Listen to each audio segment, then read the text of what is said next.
วัสดีครับผมพื้นซุดเป็นปัญหาที่เกิดขึ้นกับทุกบ้านนะครับบ้านนี้ก็เช่นกันเดิมทีเปิดปิดแทบไม่ได้เลยครับฝืดมากเวลานี้ซ่อมเรียบร้อยครับโดยการปรับตัวประตู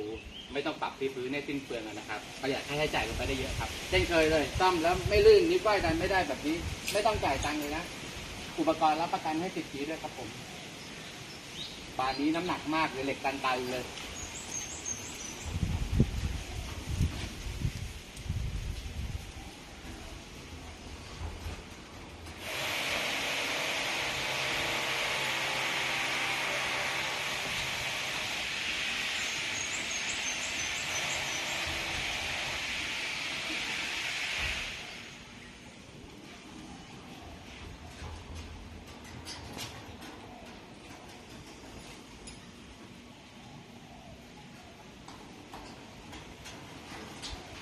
โอเค